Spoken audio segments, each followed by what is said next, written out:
Il faut parfois se résoudre à tout quitter, partir sans se retourner, avec plus de courage que de bagages, traverser le pays en quête de liberté, de réponses et d'un refuge qu'on pourrait appeler maison. On cherche sa place, la route est jalonnée de rencontres et de doutes, et les livres sont des compagnons. On fait ce voyage en train, mais c'est l'espoir qui nous transporte. Vous écoutez le premier épisode de Garçon, et voici l'histoire de Michael.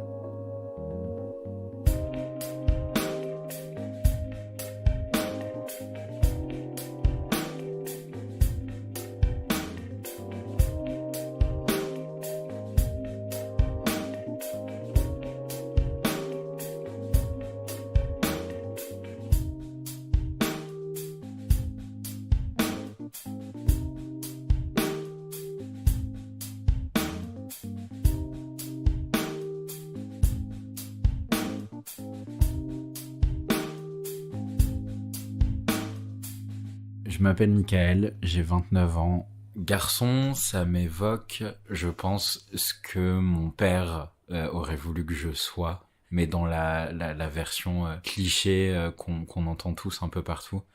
Donc c'est le garçon qui aime le sport, qui aime le foot en particulier, qui pleure jamais, qui quand il tombe et se fait des bobos, bah, c'est pas grave parce que c'est des blessures de guerrier. Qui aime pas les trucs de filles, qui aime bien les Action Man quand il est petit, et qui regarde pas Sailor Moon, mais qui regarde Dragon Ball Z, parce que c'est un truc de garçon. Je pense aussi que ça m'évoque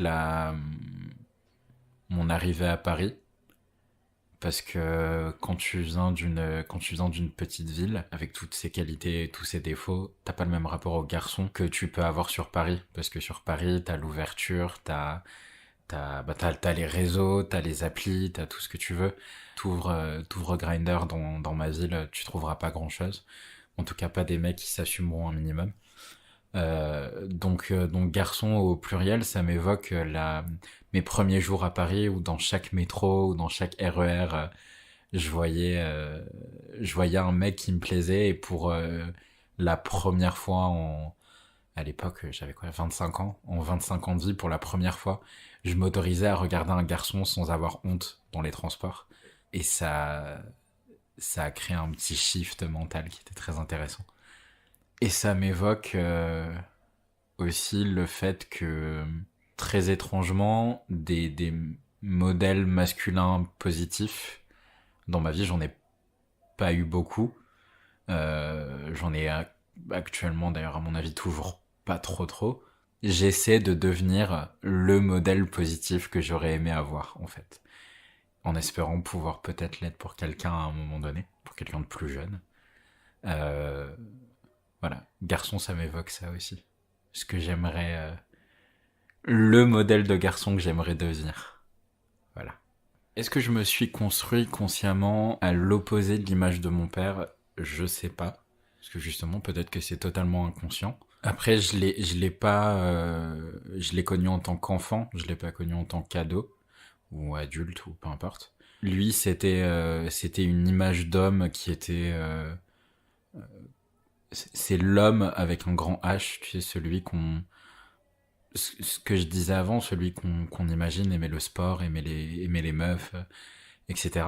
Et il a toujours essayé de m'élever comme ça, et c'est vrai que quand on me demande, par exemple, si je veux être père un jour, si je veux être papa, je dis toujours que oui, peut-être, mais que dans ce cas-là, je serai pas comme mon père.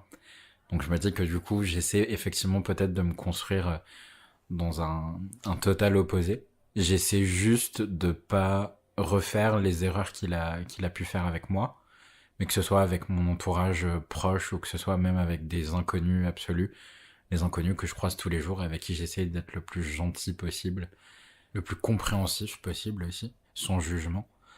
J'avais vraiment envie dans ma construction et dans mes rencontres d'évoluer, et en arrivant un jour à 30 ans, de me dire t'as évolué dans le sens où tu voulais évoluer et tu ressens pas du tout à ton père. Parce que je pense que le pire truc qu'on puisse me dire actuellement, et c'est le cas depuis très longtemps, c'est que tu ressembles à ton père. C'est le truc qui te prend au ventre et qui te lâche plus pendant des heures après. Donc oui, pour résumer, je pense que je me suis construit inconsciemment ou consciemment à l'opposé total de ce qu'il était. Encore une fois, la masculinité, quand tu dis le mot, t'as des clichés qui arrivent directement. T'as la voix grave, la, t'as la barbe, t'as le côté grand, musclé, majoritairement brun, je sais pas pourquoi. Et ça me fait penser, en fait, je me souviens quand j'étais la première fois que je me suis rasé. C'est à ce moment-là, dans ma tête, très étrangement, que je me suis dit, je suis un garçon, en fait. Avant, je pense que je m'étais jamais sincèrement posé la question et je m'étais jamais dit, ok, t'es un garçon, ok, t'es une fille, ok, peu importe. Euh, mais au moment où pour la première fois, j'ai senti une lame sur une barbe, alors c'était pas une grosse beubare, mais c'était de la barbe, et la première fois que j'ai entendu le bruit et que j'ai senti la lame sur ma peau, je me suis dit, ok, je suis un garçon. Et c'est ridicule, parce que maintenant, en fait, tu t'aperçois que non, c'est pas ça, et qu'il y a des garçons qui ont pas de barbe et qui ont pas de poils, et c'est cool. Mais pour moi, c'était ça, je pense. Et maintenant, j'essaie de la gérer de la manière dont j'ai envie. C'est-à-dire que si à un moment donné, j'ai envie de me mettre du vernis, eh ben, je me mets du vernis. Et si j'ai envie il y a beaucoup de gens qui vont se dire mais il est con. Mais si j'ai envie de porter du rose, mais pas du rose qui fait garçon hétéro, mais du rose tout court, ben je porte du rose tout court. Et, et surtout, je commence de plus en plus à m'interdire dans les magasins de fringues, euh, de regarder des fringues qui sont exclusivement pour les garçons. Euh, j'ai vraiment décidé ça cette année, c'est de me dire, bah en fait, autant il y a des trucs qui tireront très bien et qui sont marketés pour des meufs, alors que pas du tout, et que je pense que les vêtements, surtout en ce moment, sont faits pour convenir plus ou moins à tout le monde. Donc ma masculinité, je la gère en me disant que j'ai aussi une très grosse part de féminité et que je l'assume. Et surtout maintenant, avec le fait que j'ai accepté mon identité, ma sexualité, je me dis, ta part de féminité, tu l'assumes, mais tu ne l'associes pas à ta sexualité. Et ça, je pense que c'était important pour moi aussi à un moment donné.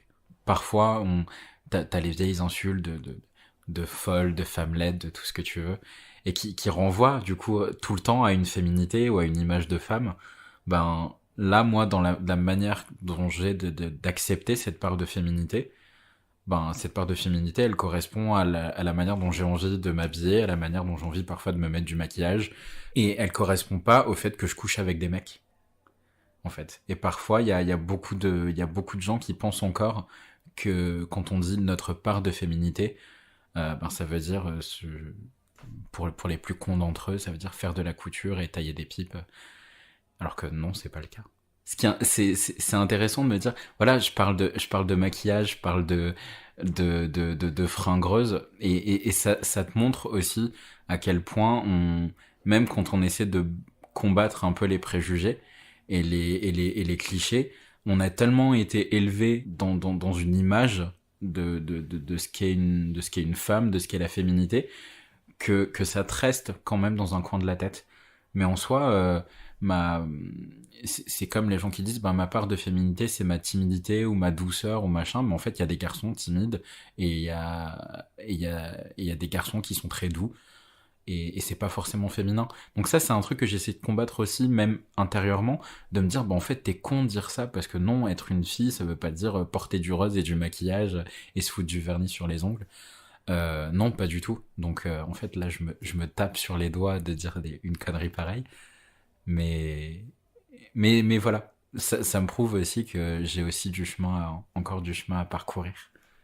J'ai pensé qu'on parlerait justement du côté communautaire, euh, parce que vu que je viens d'une petite ville, moi ce côté communautaire il n'existait pas.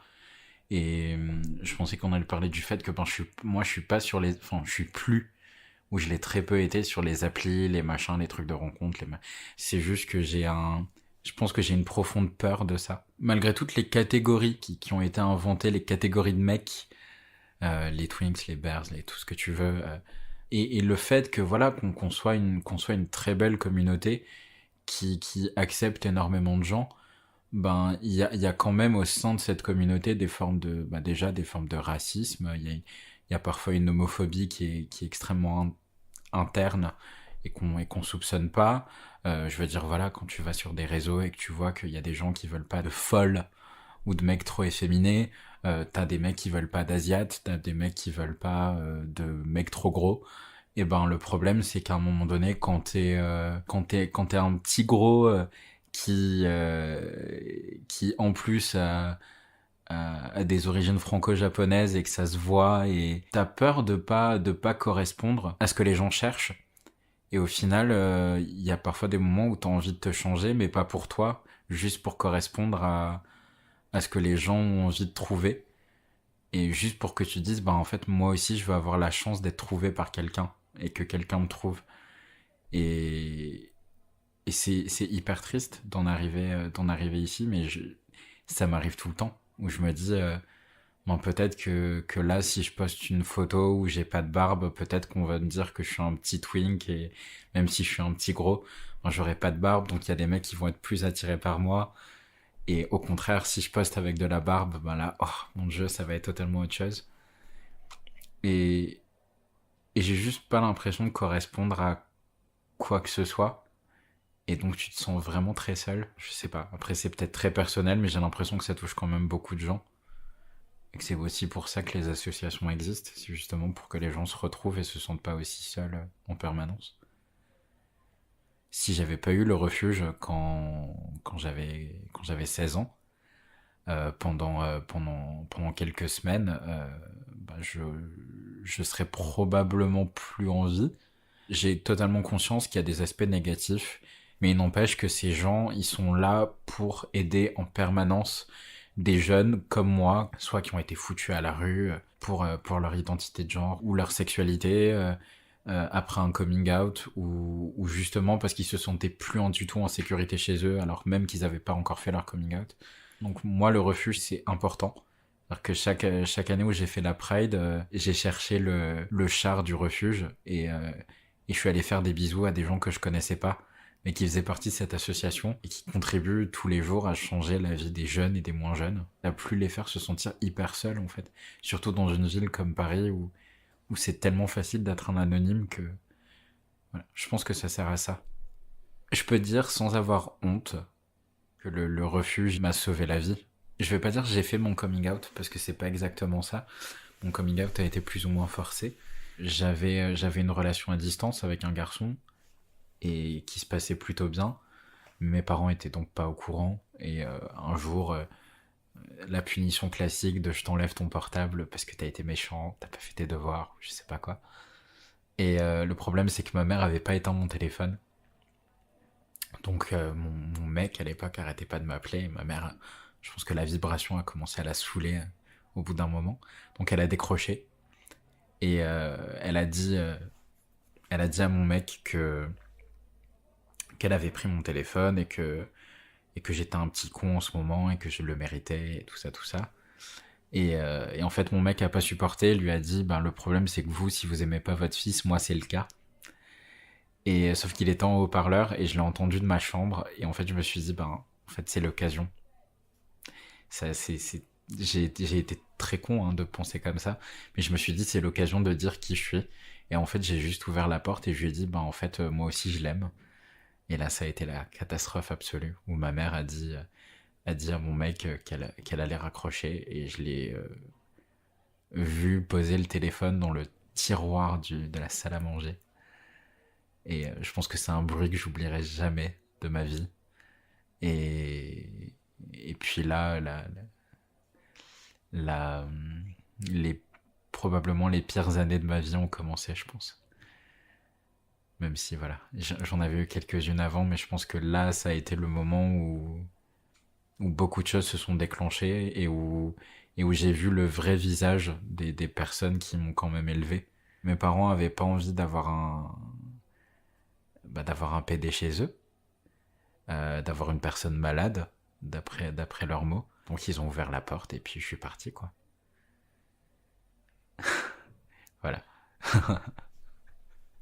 Mais ça arrive à plein de gens. Ça arrive à plein de jeunes et encore une fois, c'est pour ça que le refuge, il est important. C'est parce que les rues, elles sont, je vais pas dire remplies, parce que mon Dieu, ce serait tellement dramatique, mais des jeunes comme moi, il y en a plein. Et il continuera malheureusement d'en avoir tant que la société évoluera pas encore un peu plus. C'est rigolo parce qu'en soi, tu sais, j'ai pas. Euh, ma mère, je lui parle toujours, toutes les semaines. Enfin, je vais pas dire, elle me force à lui parler toutes les semaines. Euh, mon père biologique, il est mort, donc j'ai plus de soucis à me faire pour ça. Et mon père et mon beau-père, on se parle plus depuis un petit moment. Euh, donc le rejet de la famille, il est surtout arrivé quand, il n'est pas forcément d'ailleurs arrivé quand j'ai été fichu à la porte.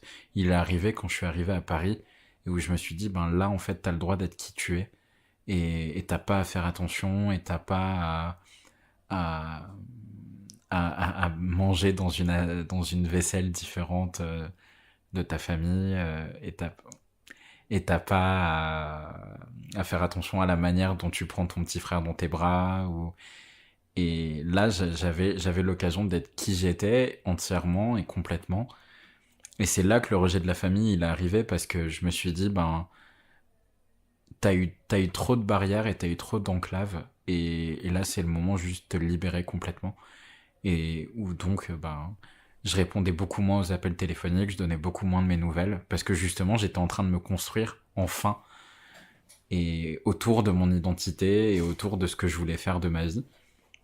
Et mes parents ils en faisaient juste pas partie en fait. J'ai fini par retourner chez moi à un moment et mes parents ont accepté de me reprendre et en fait la mère de mon beau-père et je pensais une personne encore pire que du point de vue de la tolérance. Et elle leur a dit, mais vous vous rendez pas compte, enfin c'est quand même un malade, et donc il va falloir faire attention au niveau de la vaisselle, etc. Et donc il y a eu un moment où ben je mangeais pas avec les mêmes couverts et où je mangeais pas avec forcément les mêmes assiettes.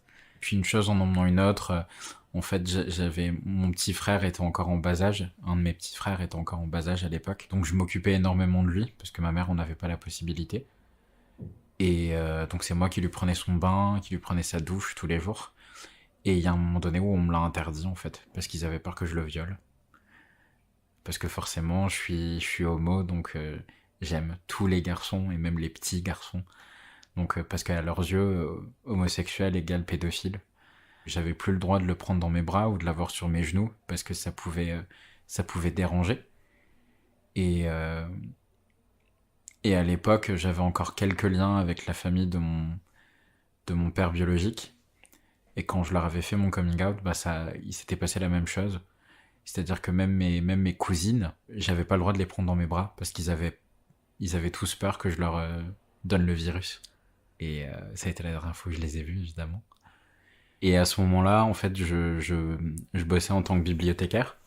Et mon contrat se terminait en début septembre. Au 1er septembre, j'ai pris une décision. J'avais 1 000 € de côté, pas de projet. Donc je me suis dit, ben, c'est l'occasion. Donc j'ai pris 2 valises et un sac à dos. Et j'ai vu si des gens pouvaient m'héberger à Paris. Et en octobre, je suis parti.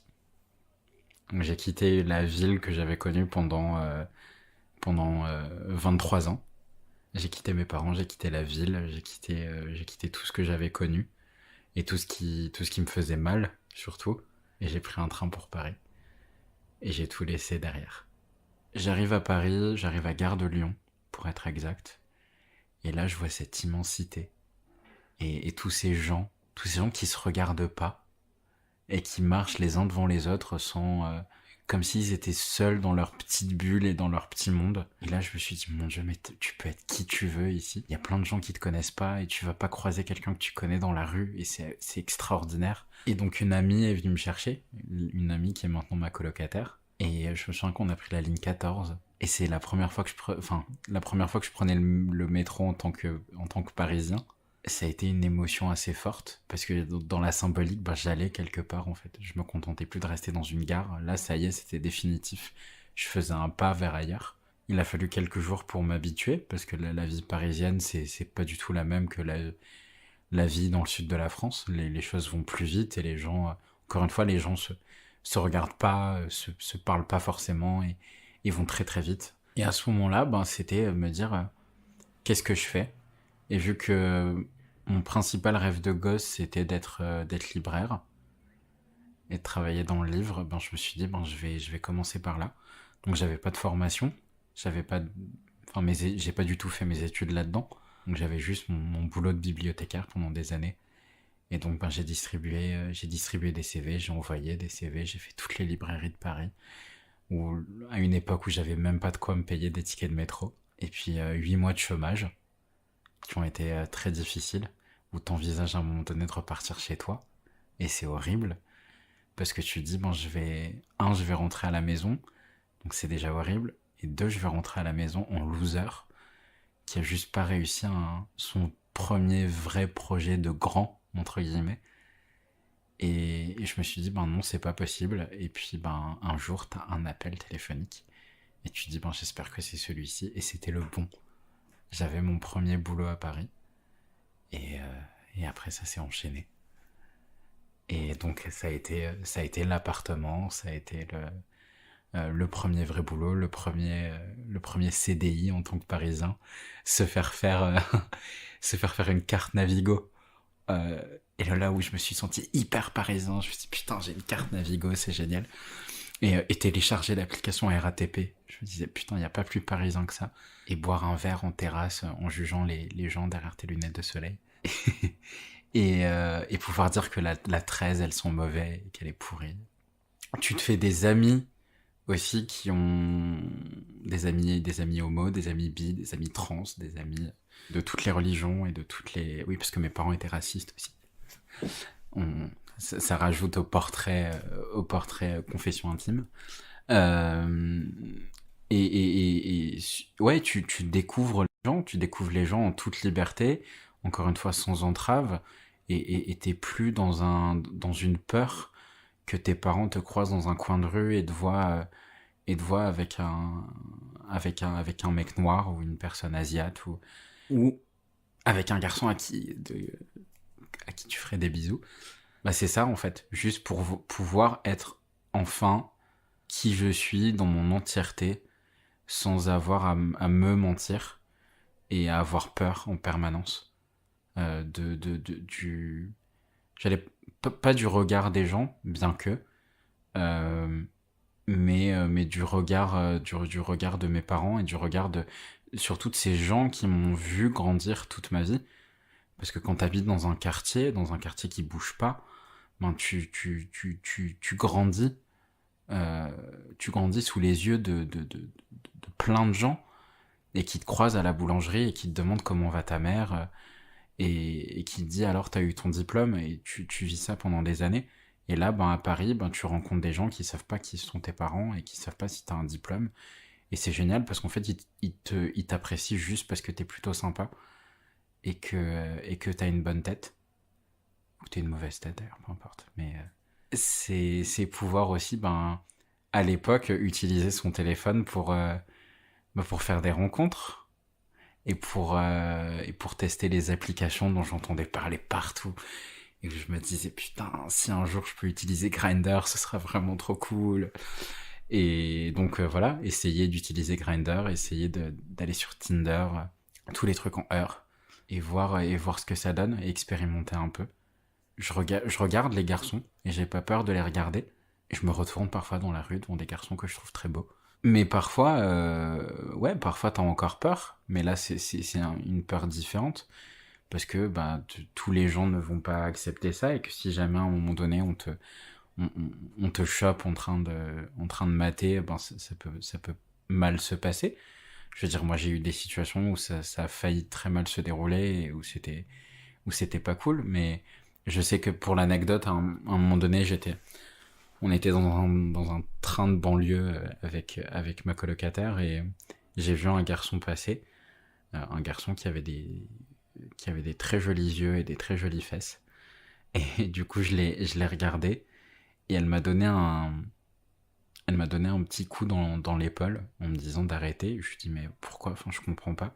Elle m'a dit ben tu sais parfois quand tu fais ça, quand tu regardes les garçons et quand tu parles de ta sexualité un peu fort, et ben j'ai peur qu'il y ait quelqu'un dans ce train ou dans ce métro qui aime pas ça et qu'on veuille te faire du mal.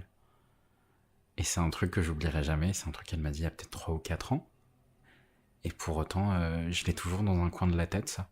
J'ai une fois, en fait, dans le métro. En fait, il n'y a pas eu qu'une fois, putain, je réalise. Non, une fois dans le métro, encore une fois un joli garçon qui avait des joues rondes et des belles épaules. J'avais mes écouteurs. Et un mec juste à côté me demande d'enlever mes écouteurs avec un geste. Donc je le fais. Et il me dit, ben, il y a un moment donné, il faut que t'arrêtes de me mater, tout ça. Je dis, non, mais en fait, juste, mon gars, tu te calmes, c'est absolument pas toi que je suis en train de mater. Je le mate lui, et je pointe garçon que je regardais du doigt. Le garçon qui a souri, d'ailleurs, ça m'a fait plaisir. Et le mec me dit, mais dans tous les cas, peu importe qui tu mates un mec et c'est pas normal. Je lui dis, mais en fait, juste en quoi c'est pas normal? Enfin, moi, en gros, je m'en bats les couilles de ton opinion, en fait, je m'en fous. Et après, là, ça commence les menaces de violence physique, etc. Sauf que ben, j'ai appris à me défendre. Et que moi, si tu me dis je vais te taper, bon, je te répondrai que je vais te taper aussi. Et que c'est pas parce que je suis des bites que je serai incapable de te coller une droite. Et donc le mec, ben, en fait, est juste descendu au prochain arrêt. Et il m'a laissé tranquille. Et après, voilà, j'ai vécu une vraie agression physique, assez violente, mais c'était pas à Paris, c'était dans mon patelin. Euh, et donc je sais ce que c'est une agression violente en plus j'aime pas dire à cause, mais si, en fait, à cause de ce que tu es, on veut te tuer, en fait. Et je pense très sincèrement que si j'avais pas su me protéger, et s'il y avait pas eu des gens qui étaient arrivés, très honnêtement, je pense que je serais mort, sous les coups. Mais j'ai eu de la chance. C'est pas arrivé. Je suis out au boulot. Et je l'ai été dans les 2 boulots que j'ai eu à Paris, assez rapidement d'ailleurs. Alors je dis pas, quand je me présente à des gens que je rencontre la première fois, je dis pas bonjour Michael homosexuel. Alors je dis pas que ça m'a pas créé des soucis. Je sais que dans ma première expérience professionnelle à Paris, ça a mal fini au niveau de ma sexualité. Parce que en fait, quand je suis parti, j'ai appris que beaucoup de bruits, il y avait des bruits qui couraient un peu dans l'entreprise, qui disaient que j'essayais de faire de la propagande homosexuelle dans les conseils que je pouvais donner aux gens. Et surtout, on m'a dit que si je lisais beaucoup de littérature jeunesse, c'est parce que j'étais homo et que du coup, encore une fois, homo égale pédophile et voilà. Et je me suis dit, oh mon Dieu, putain, mais c'est horrible, je suis à Paris. Et là, mais c'est retour à la case départ de homo égale pédophile qui veut faire du mal à des enfants. Peu importe le métier que tu fais, que ce soit un métier dans la culture ou que ce soit un métier dans la politique ou t'as un bac plus 12 000, il y a un moment où tu restes quand même une personne humaine avec ses défauts et avec ses convictions, qu'elles soient bonnes ou mauvaises. Et donc si t'es homophobe dans la vie, ben tu seras homophobe au boulot. Et si t'es raciste dans la vie, tu seras raciste au boulot. Et alors il y a des gens qui décident de pas le montrer, et il y a des gens qui décident de pas le cacher, comme moi avec ma sexualité, au final. Et donc j'ai été face à des gens bah, qui cachaient absolument pas ça. Et que tu sois libraire, ingénieur ou marchand de fruits et légumes, euh, à mes yeux, il y a pas de différence, en fait. Parce que c'est pas parce que t'as de la culture que tu vas pas être un gros con, qui est incapable de voir plus loin petit bout de nez hétéronormé dégueulasse. Il y a beaucoup de gens, je pense, qui pensent que si tu fais un métier dans la culture, tu vas être plus intelligent et plus tolérant que d'autres personnes, mais c'est pas vrai. J'en ai rencontré des gens dans mon métier et ils sont pas tous gentils, remplis d'intelligence et de sagesse, que ce soit les plus jeunes ou les plus vieux d'ailleurs. Mais mon rapport au livre, en fait, il s'est fait hyper naturellement parce que mes parents étaient... Je parle d'eux comme s'ils étaient morts, c'est terrible. Mes parents sont pas des personnes éduquées. Alors ils savent lire, ouais, ils savent lire, ils savent écrire, mais pas forcément tout. Et c'est pas grave, hein, je veux dire, je juge absolument pas. On n'a pas eu tous la chance de faire des études et on n'a pas eu tous la chance d'avoir accès à une éducation. Mais voilà, j'ai fait partie d'une famille qui valorisait surtout le travail manuel et qui favorisait pas du tout les études. Il y avait pas de livres. Il y avait pas de livres. Il y avait de la musique, beaucoup, mais le seul endroit où il y avait des livres, c'était dans ma chambre. Je vais même pas dire que quelqu'un m'a donné envie, c'est juste que tout de suite, quand tu te sens différent très vite quand t'es enfant, bah t'as pas 36 solutions parce que tu peux pas en parler, parce que t'as pas encore les mots, surtout pour le dire. Bah moi, mon refuge, au début, ça a été dans la cour de récré, quand j'avais pas d'amis et que j'étais en primaire, ça a été de prendre un cahier et des crayons et d'inventer des histoires et de dessiner des personnages de toutes les couleurs. Et je me disais que ben, c'était eux mes amis et c'était eux mon réconfort et avec eux je pouvais être la personne que j'étais. Et, ben, et au fur et à mesure, ben, ça s'est transformé en j'ai envie de savoir ce qu'est la littérature, j'ai envie de lire. Donc c'est passé par mes profs, c'est passé par mes instits qui m'ont donné des livres, qui me donnaient surtout beaucoup plus de livres qu'aux autres élèves parce qu'ils voyaient que j'avais une envie dévorante de tout connaître, de tout savoir. Et c'est toujours un refuge, hein, tu vois, je vais même pas dire que ça l'a été et que ça l'est plus maintenant que je suis libraire. Non, c'est toujours un refuge, la littérature, et j'ai pas honte de dire que c'est toujours une manière que j'ai de guérir. Et il y a beaucoup de gens, même dans mon métier, qui n'aiment pas quand on dit ça, parce qu'ils pensent que la littérature, c'est pas un moyen de se guérir, et que c'est un moyen de plein d'autres choses, mais pas de ça. Et moi, je pense que c'est un moyen de se guérir et d'aller mieux et de trouver des réponses à des questions qu'on se pose. Et à l'époque, quand j'avais pas encore fait mon coming out, ben la représentation que je cherchais, ben je la trouvais un tout petit peu à la télévision, mais c'était pas qui j'étais à la télévision, parce que quand on voyait une personne homosexuelle à la télé, ben c'était la cage aux folles, et c'était pas cool. Euh, bien que, en fait, y a rien à... C'est plutôt cool la cage aux folles. C'est juste que je me reconnaissais pas en fait, où je me disais ben j'ai l'impression d'être comme ça, mais en même temps, bah, peut-être pas. C'est vrai qu'à ce moment-là, ben, tu te dis, ben, j'ai envie d'avoir des gens sur papier qui, peut-être, qui vont pouvoir me dire, ben, je suis comme toi, et tu peux te reconnaître quelque part. Et à l'époque, j'en avais pas beaucoup, parce qu'il y en avait pas beaucoup que ce soit dans la littérature, pour enfants ou pour ados. Donc ben, j'ai essayé de fouiner un peu et de fouiller un peu partout et j'ai fini par trouver dans des bouquins des gens qui me ressemblaient. Et quand tu lis Oh Boy de Mario de Muraille pour la première fois, quand quand t'es un ado queer d'un petit village perdu, ben tu te dis waouh, je suis enfin quelque part. Et c'est génial. Ça t'ouvre des horizons qui sont incroyables. Et c'est un titre parmi tant d'autres, hein. Quand t'ouvres pour la première fois les chroniques de San Francisco de Maupin, tu te dis purée, c'est juste que je pourrais vivre si j'étais dans une grande ville. Une des raisons pour lesquelles je fais mon métier, c'est parce que, déjà parce que je l'aime, et deux, parce que j'ai envie, et je le dis tout le temps, j'ai envie que chaque ado, adulte, enfant, qui se sent différent, qui est déjà en train de former son identité de genre ou qui se pose des questions sur sa sexualité, j'ai envie qu'il puisse rentrer dans une librairie et qu'il soit pas forcément accueilli par un grand mec à lunettes qui va lui parler de Flaubert. J'ai envie qu'il puisse avoir quelqu'un vers qui aller et à qui demander, bah en fait je veux des gens enfin je veux des livres avec je veux des gens comme quoi c'est intéressant. Je veux des livres avec des gens qui me ressemblent à l'intérieur et j'ai envie de pouvoir leur dire bah il y en a en fait et je peux t'en conseiller plein et parce que j'en ai marre que que les ados queer se sentent seuls en fait. J'ai plus envie que des gens vivent ce que moi j'ai vécu. Donc si je peux les aider dans mon métier tous les jours en leur disant ben tiens en fait dans ce livre tu vas te reconnaître et tu vas être 10 fois moins seul parce que même si t'as pas d'amis ben t'auras des amis de papier. Juste ça c'est génial.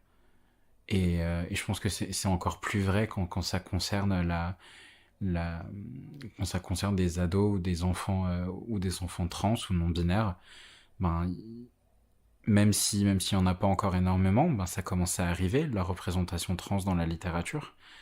Et juste c'est génial de pouvoir dire à un ou une ado de pouvoir dire ben regarde en fait il y a des personnages qui se posent les mêmes questions que toi et tu vas voir, tu vas peut-être trouver des réponses et si t'en trouves pas ben je te conseillerais autre chose.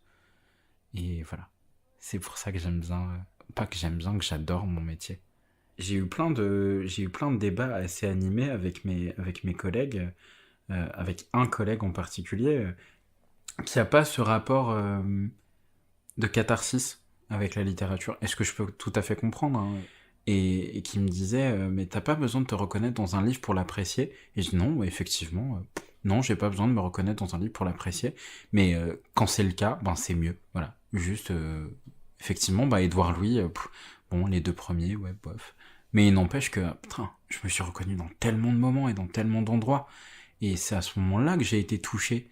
C'était pas dans la victimisation, c'était pas dans le côté bouseux, c'était juste parce que parfois il parlait la nappe en plastique dégueulasse sur la table, et rien que ça me renvoyait à toute mon enfance. Et c'est ça dont on a besoin. J'avais eu cette discussion avec une autrice qui s'appelle Léonore de Recondo, et elle a écrit un roman en fait autour d'une femme trans, et je lui disais que son roman il était important parce que les personnes trans, elles osent pas venir demander des bouquins avec de la représentation dedans. En tout cas, pas en librairie. C'est les gens qui commandent sur Amazon, ça, tu vois. Et ou qui vont lire en VO, parce qu'en français, ben, il n'y a pas grand chose. Et moi, je lui ai dit, alors, je suis tout ce qu'il y a de plus 6, mais pour le coup, je te remercie parce que tu as écrit quelque chose que les gens vont pouvoir acheter. Et c'est comme quand tu vas acheter tes tubes pour la première fois dans la presse de ta ville qui t'a vu grandir tu vas acheter Tétu et c'est le truc qui va marquer toute ton adolescence. Et, euh, et surtout qu'il y a un vrai acte politique, tu vois. Pour la première fois, tu fais un geste qui dit je suis qui je suis et je t'emmerde. Et c'est génial parce que le mec qui tient le bureau de tabac, il t'a vu quand t'avais 3 ans et demi. Et maintenant, il te voit en tant qu'adulte acheter ton Tétu fièrement, sans le mettre du côté de non-couverture. Et c'est ça c'est génial. J'espère que plein de gens vont le... Enfin, je pense que toi aussi, tu vois. C'est un super geste, je trouve. Le premier livre avec de la représentation, de manière globale, c'était Tout contre Léo, de Christophe Honoré à l'École des loisirs. Et où le livre est tout petit et où le grand frère aime les garçons. Et c'est là où, en ouvrant ce livre-là, où je me suis dit, oh mon Dieu, il y a quelqu'un qui me ressemble, c'est vraiment trop cool. Et il y a eu celui-là, il y a eu Tous les garçons et les filles de Jérôme Lambert, qui a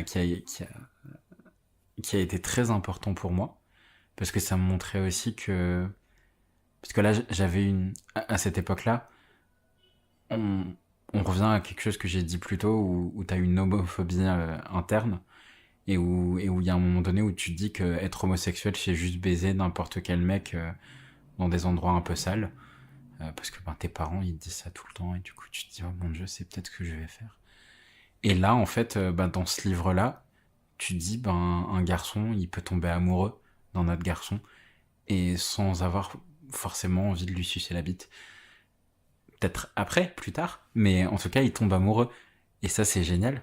Je me suis dit pour la première fois, ben non, en fait, c'est pas sale ce que je suis.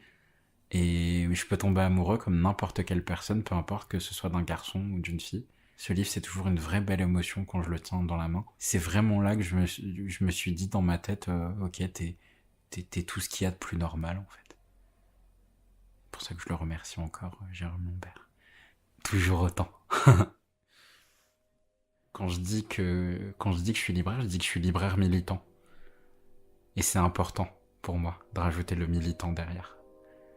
Parce que je fais chier tout le monde avec mon drapeau et je les emmerde, en fait. Et je continue de le faire et je continuerai de le faire jusqu'à ce que chaque personne ait eu son livre avec sa représentation dedans.